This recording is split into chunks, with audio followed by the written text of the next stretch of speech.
Zee 24 तास, एक पाऊल पुढे.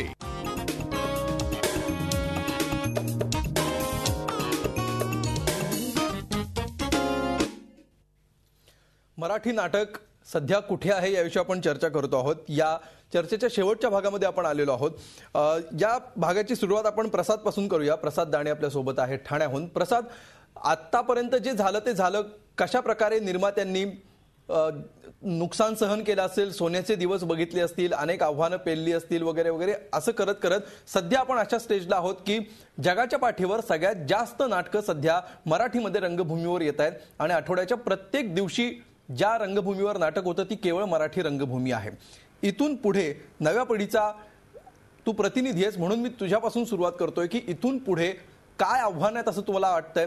जर दर्जा, अभिरुची ह्या केवळ म्हणजे नाटकाचा केवळ खप, नाटक खपवणं आणि धंदा करणं याच्या पलीकडे जाऊन दर्जा आणि अभिरुचीचं आव्हान सुद्धा जर आपल्याला पेलायचं असेल, ते टिकवण्याचं आव्हान वसा आपल्याला घ्यायचं असेल, तर काय आपल्या समोर आव्हान आहेत नाट्यसृष्टीसमोर असं तुला वाटतं? मला वाटतं सगळ्यात पहिली गोष्ट म्हणजे वेगवेगळ्या विषयांवरच्या संहिता येणं जास्त गरजेचं आहे. त्याच्यानंतर नाटकांच्या सादरीकरणामध्ये खूप रिस्क फॅक्टर्स घेऊन सादर केली गेली पाहिजेत नाटकं. जसं मला सांगावंसं वाटतं की प्रपोजल नाटकाच्या बाबतीत, सेटच्या बाबतीत आपण एक फारच नाविन्यपूर्ण गोष्ट बघितली. म्हणजे अलीकडे जितकी नाटकं मराठी रंगभूमीवरती सादर झाली त्यांच्या सेट डिझाईनचा विचार करता प्रपोजलचा सेट म्हणजे रेल्वेचा अख्खा एक कंपार्टमेंट उभं करणं ही खरंच एक वेगळी गोष्ट केली गेली. मला असं वाटतं की अशाच वेगळ्या गोष्टी तांत्रिक गोष्टींच्या बाबतीत सुद्धा आम्ही केल्या गेल्या पाहिजेत. मग त्या अगदीच लाईटचा वापर असेल किंवा पार्श्वसंगीताच्या काही गोष्टी असतील, त्याच्यातही वेगवेगळे नवनवीन प्रयोग करणं आता मला वाटतं जास्त आव्हानावरती होणार. हे सगळी मला वाटतं खूप मोठी आव्हानं आहेत. कारण अलीकडे 200-250 रुपये तिकीट जरी ठेवलं तरी काही प्रेक्षक ओरड करताना दिसतात की हे दर फारच आहेत, परवडत नाही. तर मला वाटतं तिकिटाचे दर हा सुद्धा एक खूप मोठा आव्हानाचा भाग निर्मात्यांसमोर आता आहे असं मला वाटतं. बिलकुल. या 2-3 जे मुद्दे त्यांनी सांगितलेले आहेत प्रसादनी, त्याविषयी रवींद्रजी हीच मुद्दा तुमच्यासह पुढे घेऊन जायचं मला की काय आव्हान आहेत सध्या? केवळ ही रंगभूमी टिकून राहण्यासाठी नव्हे किंवा नाटकांची संख्या आपल्याकडे ती कमी होऊ नये म्हणून नव्हे, पण प्रेक्षकांच्या पलीकडे जाऊन ज्यावेळी काही जबाबदार घटक, ज्याच्यामध्ये निर्माता आला, दिग्दर्शक आला, अभिनेते आले, हे जे सगळे जबाबदार घटक आहेत की जे नाटक घडवतात, ह्यांच्यावर काय महत्वाची जबाबदारी असं तुम्हाला वाटतं अशा परिस्थितीमध्ये की ज्या परिस्थितीत आपण ही तक्रार करतोय की अभिरुची ढासळत चाललेली आहे, सवंग नाटकं जास्त चालतायत, प्रेक्षकांची अभिरुची घडवण्यासाठी कुठलेही प्रयत्न होत नाहीयेत, जे आवडते ते देणं हा काय अभिरुची घडवण्याचा प्रयत्न म्हणता येत नाही? नाही, खरं आहे. खरं म्हणजे काय माहिती आहे का, नाटक हे माध्यम असं लाईव्ह माध्यम आहे ज्या माध्यमामध्ये लोक सिरियल किंवा चित्रपट याच्यापेक्षा पूर्णपणे वेगळा आपल्याला धरून ठेवेल असा आशय आणि तो मांडण्याची वेगळी पद्धती याच्यावर त्यांचा भर असतो.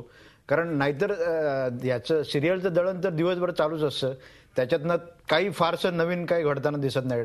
ते डेली सोप हे तर पाहणाऱ्या लोकांच्या मला वाटतं तो सवयीचा भाग म्हणून ते पाहतात, त्यातून काय मिळतं असं मला नाही वाटत. कारण आत्ताच्या काळात तर मी अनेक जे चुकून काही सिरियल पाहण्याची वेळ येते तेव्हा त्यात आपण कशासाठी हे पाहतो असा मला प्रश्न पडतो.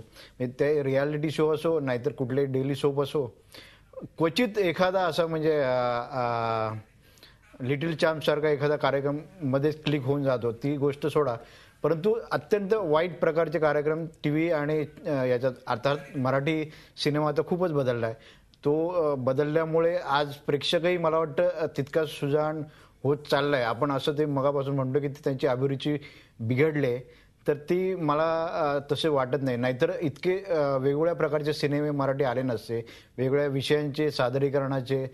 आणि अर्थात त्यांना आर्थिक यश किती मिळतं किंवा ते किती यशस्वी होतात हा भाग जरी वेगळा असला तरी ते येत आहेत, याचा अर्थ ते कुठेतरी लोकांना आवडत असावेत. त्याशिवाय नाही तर मला वाटतं कुठलाही निर्माता पैसे घालणार नाही.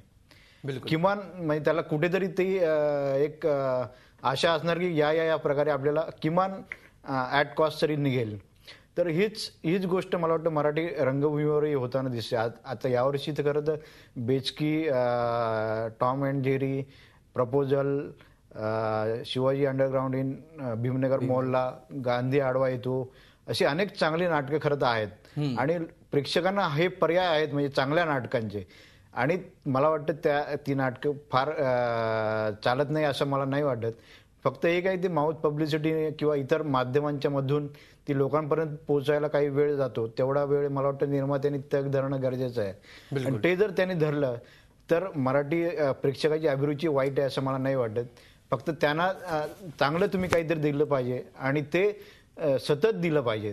तुम्ही कधीतरी एखादं दिलं आणि मग त्यांनी त्याची भूक भागते असं नाहीये. बिलकुल, सतत तुम्ही प्रेक्षकांपर्यंत यायला पाहिजे. बिलकुल. अशोकजी, तुम्ही याविषयी तुमचं काय मत आहे? एकतर तुम्ही बऱ्याच दिवसांनी हे लिहिलेलं आहे, अनेक वर्ष तुम्ही लिहिलेलं नव्हतं, आत्ता लिहिलं, ते का नाही लिहिलं? आणि दुसरी गोष्ट, व्यवसाय का होऊ नये, म्हणजे व्यावसायिक दृष्टिकोनातून, धंदेवाईक हा शब्द मी वापरत नाही, पण बिझनेस म्हणून नाटकांकडे बघू नये असं तुम्हाला का वाटत नाही? म्हणजे आता तुम्ही पॅशन असणारे दिग्दर्शक आहात, निर्माते आहात, दोघेही निर्माते आहात, पण असा एखादा अमेच्युअर माणूस आहे की ज्याला नाटक या गोष्टीमध्ये रस असेल, जो काही त्याचा अभ्यास नाहीये, त्याला पॅशन नाहीये, पण मला नाटकाचा व्यवसाय करायचा आहे, आणि अशा माणसांनी जर येऊन मला फक्त पैसा टाकायचा आहे, लोक प्रेक्षक आले पाहिजेत, नाटक त्यांनी बघावं, माझा व्यवसाय व्हावा, मी घरी यावं, प्रेक्षकांनी, हा दृष्टिकोन जर असेल तर हा चुकीचा दृष्टिकोन आहे असं तुम्हाला? नाही, अजिबात नाही. पण पैशाचं सोंग आणता येत नाही हो.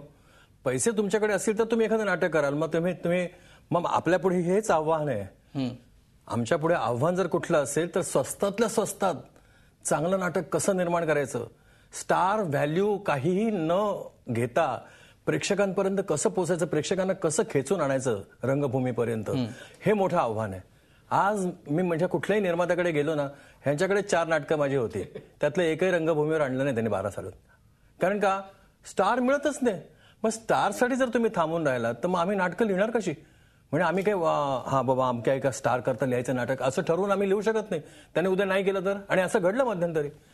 तर अशा पद्धतीने नाटकं करावी लागणं हे आमचं दुर्दैव आहे. आमच्या पुढेलं हे आव्हान आहे की मोठा नाटककार व्हायचं कसं? शिरवाडकरांसारखं किंवा कानेटकरांसारखे आणि पुलंसारखे आम्ही भले नाटकं लिहू, ताकद आहे आमच्यात तशी, आणि निर्माण होऊ शकते तरुणांमध्ये. नाटककार हे नाटक व्यासपीठावर रंगभूमीवर आल्याशिवाय नाटककार होत नाही. नाटककार नाही, नाटक चांगल्या पद्धतीने आणणारा निर्माता पाहिजे ना.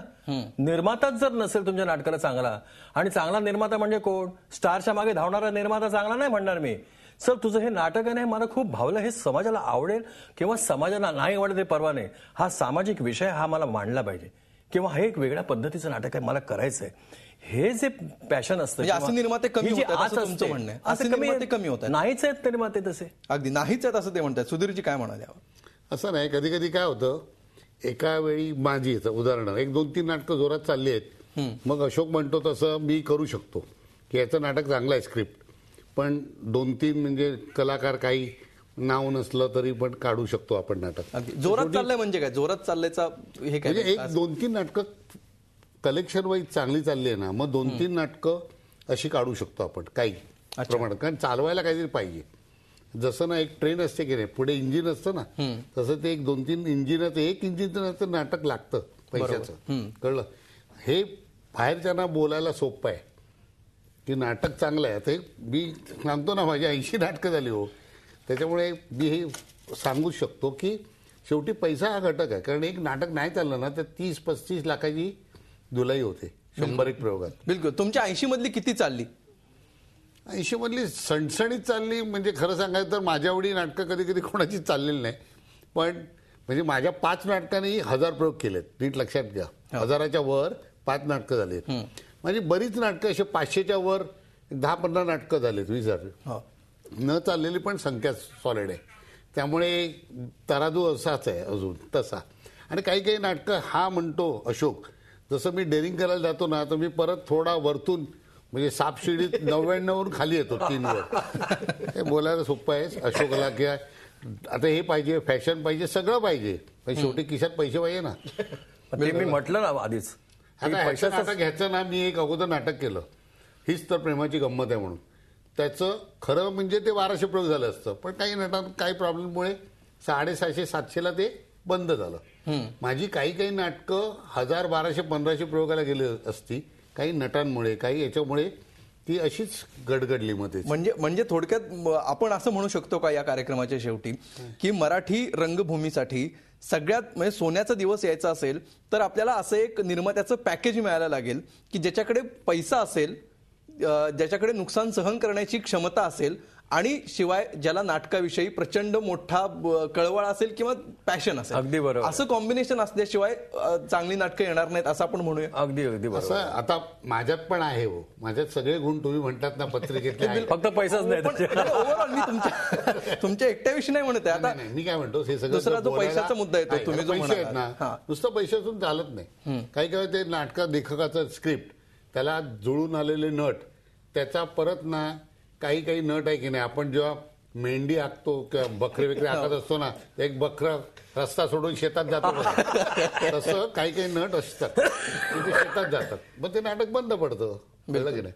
म्हणजे माझं काय म्हणणं, ते सगळ्या ग्रह ना, आता आमचं एक मोरूची मावशी होतं पहिलं नाटक, त्याचे 2200-2000च्या वर प्रयोग झाले. पण ते कसं होतं, तो काळ कसा होता, आता नाही तसा हो. आता जरा प्रयोग नाही लागले की नट सिरियल घेतात, इव्हेंट घेतात, आणि ते शनिवार रविवारीच असतात. आणि नाहीतर कुठल्या तरी सुपाऱ्या असतात, म्हणजे कुठल्या तरी दुकानाचं ओपनिंग असतं काय, आणि त्याच्यावेळी मग ते बघत नाहीत की 22 माणसं बसली आहेत, तो एकटा सुपारी घ्यायला जातो. कळलं का? ह्या सगळ्या सुपाऱ्या पानं बघून ना आम्हाला आमचं दुकान सांभाळायला लागतं. तर नाट्य क्षेत्रातल्या सगळ्याच दिग्गजांच्या नेमक्या व्यथा काय आहेत, नेमकी शक्तीस्थळं काय आहेत आणि आव्हानं काय आहेत, या सगळ्याचा थोडक्यात आढावा घेण्याचा आपण प्रयत्न केला. शेवटी आजचा रोखठोक प्रश्न आपण बघूया. आज आम्ही रोखठोक प्रश्न विचारलेला होता, मराठीत सध्या दर्जेदार नाटकांची निर्मिती होतीये का? आणि बघा प्रेक्षकांचं काय मत आहे. जवळपास 53% लोक असं म्हणतायत की होय, दर्जेदार नाटकांची निर्मिती होतीये. 47% लोक नाही म्हणतायत. ज्याप्रमाणे नाटक का चालतं आणि नाटक का चालत नाही 3% फरक बघितला तर निम्म्या लोकांना असं वाटतं की सध्या दर्जेदार नाटकांची निर्मिती होतीये आणि निम्म्या लोकांना दर्जेदार नाटकांची निर्मिती होती असं वाटत नाहीये. हा संभ्रम अजूनही कायम आहे. मात्र सध्या अनेक आव्हानं आहेत. ही आव्हानं काय आहेत याची वेगळी चर्चा करण्याची गरज अशासाठी आहे की ही प्रेक्षकांच्या लक्षात यावं की दर्जेदार नाटकं सुद्धा आपल्याकडे येत आहेत. शेवटी नाटकाचं भवितव्य हे प्रेक्षकांच्या हातात असतं. त्यामुळे प्रेक्षकांना जर चांगल्या अभिरुचीची नाटकं काय आहेत, काय नेमके नवीन प्रयोग होत आहेत हे तरी किमान कळायला पाहिजे. ते कळलं तर कदाचित चित्र बदललेलं आपल्याला दिसू शकेल. मात्र ही परंपरा इथून पुढे चालू राहील नाटकांची, जी केवळ मराठी नाटकांमध्ये सध्या जगाच्या पाठीवर आहे. याबाबत मात्र सध्या कुणालाही कुठलीही शंका असलेली बघायला मिळत नाहीये. त्याविषयीच्या चर्चा होत राहतील, वाद होत राहतील आणि त्याच्यावर अशीच आपण उत्तरं इथून पुढच्या काळातही शोधत राहू. तूर्त या चर्चेत सहभागी झाल्याबद्दल सुधीर भट, अशोक पाटोळे, रवींद्र पाथरे आणि प्रसाद दाणी तुम्हा चौघांचेही मनापासून धन्यवाद. रोखठोकमध्ये आज इतकंच. ताज्या बातम्यांसाठी पाहत रहा झी 24 तास.